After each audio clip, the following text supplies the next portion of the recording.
বিশেষ করে ওনাকে যখন এসএসএফ এর নিরাপত্তা দেওয়ার সিদ্ধান্ত হয়েছে, তখন আমি যদিও নিশ্চিত নই এই নিরাপত্তা সিদ্ধান্তটা কেন নিয়েছে, আমি হুম বিট কনফিউজ যে হুম তার কি আসলে এই ধরনের কোনো থ্রেট থাকার কথা আছে কিনা। কিন্তু যখনই এসেছে হবে তখন আসলে কত একদম প্রেসক্রাইব মেজার্স আছে, আশপাশে কে থাকতে পারবে কেউ থাকতে পারবে না, কি পরিস্থিতি, এগুলো কতগুলো একদম স্পেসিফিক হিসাব আছে, সেটার ধারাবাহিকতা হিসেবে এটা করা হচ্ছে। এবং আমি আপনার সাথে একমত যে এখানে সাধারণ রোগীদের সমস্যা হচ্ছে, কোনো সন্দেহ নাই। ওই হসপিটালে আরো রোগীরা আছে, এটা কোনোভাবেই কোনো ভালো কিছু না। আবার আমরা বাংলাদেশ তো, মানে বাংলাদেশ হঠাৎ করে যে আর সব দেশের মতো খুবই অ্যালার্ট হয়ে যাবে, খুবই সতর্ক হয়ে যাবে, যেমন আমি আমার এক্সপিরিয়েন্স আপনাকে শেয়ার করি। বিশেষ করে সার্জারি পেশেন্টদের তো মানে ইনফেকশনের ঝুঁকি থাকে হুম সবসময়। মানে সার্জারি ওয়ার্ড গুলোতে বা পরবর্তীতে ইভেন পার্সোনালি আমরা দেখেছি যে আত্মীয় স্বজন কাছের মানুষ তাদেরকে আমরা বলেছি যে আপনারা যত কম আসবেন তার ইনফেকশনের ঝুঁকি তত কম থাকবে। কিন্তু আমরা এগুলো করি, আমরা এগুলো করি, এই ধরনের, এটা আমাদের সংস্কৃতির অংশ। অন্যান্য ক্ষেত্রে আমি এটা মনে করি না যে তার কোনো অন্যান্য ক্ষেত্রে যাওয়া জড়িত কারণে মেজর সংকট। জি, ডাক্তার জাহিদুর রহমান, আপনাকে অনেক ধন্যবাদ। মানে আর একটা কথা একটু প্রশাসন বলে সবাই তো রাখি, খুব দায়িত্বশীল। এটা জি। একটু বলে রাখা ভালো, সেটা হচ্ছে ধরুন প্রধান উপদেষ্টা গেলেন না, উনি যদি না যান দেখা যাবে এটা নিয়েও এক ধরনের কথাবার্তা তৈরি হতে পারে, এগুলো সবই হিসাব করতে হয়। মানে হুম তখন বলবো তার কি বিএনপির প্রতি বিরাগ আছে কিনা, আর এইরকম একজন নেত্রীর এই খারাপ অবস্থা উনি দেখতে যাননি, তো উনিও একটু বিপদেই আছেন নিশ্চয়ই। মানে হুম। আমি ইউনূসের কথা বলছি।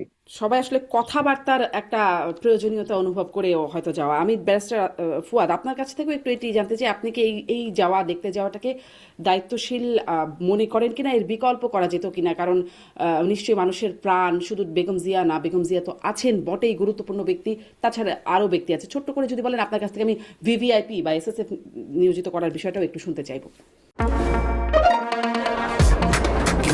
শুধুমাত্র সিটি ব্যাংকে অ্যাকাউন্ট থাকলেই করতে পারবেন গুগল পে, তাই অ্যাকাউন্ট খুলুন আজই। ধন্যবাদ। প্রথম কথা হচ্ছে যে অন্যদের সবার মতোই আমরা সবাই বেগম জিয়ার আরোগ্য কামনা করছি, দোয়া করছি যেন উনি দ্রুত সুস্থ হয়ে পরিবারের কাছে, দেশের মানুষের কাছে ফিরে আসেন। দ্বিতীয় কথা হচ্ছে যে জাহিদ ভাই যেটা বলেছেন যে কালচারালি একটা রিয়েলিটি আছে আর কি। আমরা যারা লম্বা সময় দেশের বাইরে ছিলাম, আপনার হাসপাতালে ওইখানকার জায়গাতেও আমরা দেখেছি আর কি, যে আমরা যখন এশিয়ানরা হাসপাতালে ভর্তি হইতাম অথবা আমাদের হুম পরিচিত জনরা ভর্তি হইতো, পুরো হাসপাতাল ম্যানেজমেন্ট বিরক্ত হয়ে যাইত। কারণ আমাদের এত আত্মীয় স্বজন যায়, প্রতিদিন রাত ভিজিটিং আওয়ার মানে না, রান্না করা খাবার দাবার নিয়ে যায়, এক একজন এক এক রকম করে গল্প গুজব সবাই মিলে পুরো কেবিনটাকে একটা সোশ্যালাইজেশনের যাওয়ার জায়গা বানায় দেয় আর কি। ওয়ার্ড টোয়ার্ড যেগুলো থাকে, ডক্টরস এর যে হাইজিন রুল টুল আছে এগুলো মানে না। তো ওই ওই রিয়ালিটিতে আসলে তো আমরা বাস করি না আর কি। আমরা, আমাদের একটা কালচারাল ফ্যামিলি ইস্যু আছে।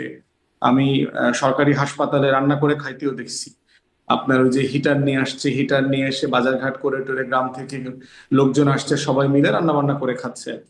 জাহিদ ভাই কিন্তু যেহেতু কিন্তু ইনি তো ডাক্তারি বেগম পড়েছে। হ্যাঁ, খালেদা জিয়া, দেখেছি। হ্যাঁ, ব্যারিস্টার ফুয়াদ, যাচ্ছেন তিন বাহিনীর প্রধান, যাচ্ছেন প্রধান উপদেষ্টা ডাক্তার শফিকুর রহমান, তিনি নিজেও ডাক্তার, আরো যারা না হয় ছোট নেতাদের কথা, অনেকের কথা বাদই দিলাম, ইনারা যে যাচ্ছেন, আপা আমরা তারা তো দায়িত্বশীল। বাংলাদেশেও যাই, বাংলাদেশে যখন আগুনে পড়ে যায় না, হুম হুম আমরা তখন দলে দলে শত শত বার্ন জি, ইউনিটে গিয়ে একদম।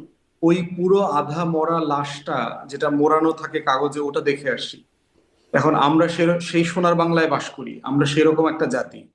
এই জন্য হচ্ছে যে ওই ফেনোমেনাটা তো একটা বিষয় আছে। দ্বিতীয় দেখেন যে আমি নিজে আহ বসুন্ধরা দিয়ে গত কদিন আগে আসছি, একটা টকশো করে ফিরতেছিলাম, তো দেখলাম যে রিক্সাওয়ালা থেকে গাড়িওয়ালারা সবাই খুব বিরক্ত প্রকাশ করছে। এত ক্যামেরা, এত লোক, এত জ্যাম হয়ে গেছে। আমি পার্সোনালি জানি দুই একজন রোগী হাসপাতাল ট্রাস্ট চেঞ্জ করে ফেলছে, হুম কারণ আসা যাওয়া মিলায় আপনার টোটাল ম্যানেজমেন্ট অপারেশনে হচ্ছে, বাধাগ্রস্ত হচ্ছে। বিএনপি কিন্তু দলের পক্ষ থেকেও নেতাকর্মী থেকে শুরু করে দেশবাসীকে রিকোয়েস্ট করছে আপনারা এখানে না আসেন, ভিড় না করেন, কিন্তু এটা তো মানা হচ্ছে না।